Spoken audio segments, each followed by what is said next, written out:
Hello, and welcome to the daily Orthodox Christian scripture for the fourth week after Pentecost, Thursday. The first reading of the day is from St. Paul's letter to the Romans, chapter 11, verses 13 through 24. Brethren, I am speaking to you Gentiles. Inasmuch then as I am an apostle to the Gentiles, I magnify my ministry in order to make my fellow Jews jealous, and thus save some of them.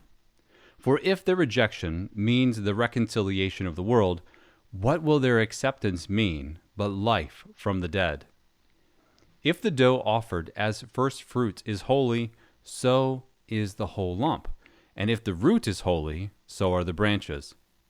But if some of the branches were broken off, and you, a wild olive shoot, were grafted in their place to share the riches of the olive tree, do not boast over the branches. If you boast, remember, it is not you that support the root, but the root that supports you.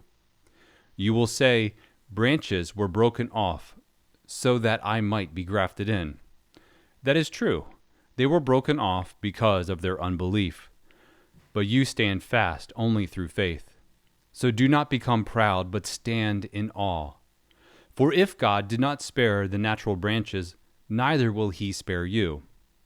Note then the kindness and the severity of God, severity toward those who have fallen, but God's kindness to you, provided you continue in his kindness.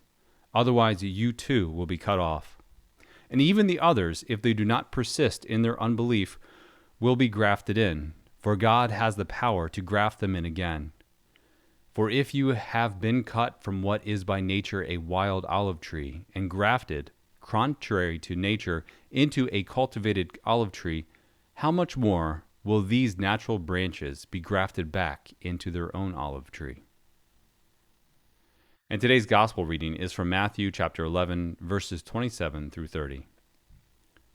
The Lord said to his disciples, "All things have been delivered to me by my Father, and no one knows the Son except the Father, and no one knows the Father except the Son, and anyone to whom the Son chooses to reveal him.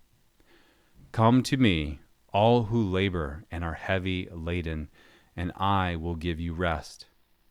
Take my yoke upon you, and learn from me, for I am gentle and lowly in heart, and you will find rest for your souls. For my yoke is easy, and my burden is light." Thank you for listening. Let the brightness of the Lord our God be upon us and direct the works of our hands to do good. See you tomorrow.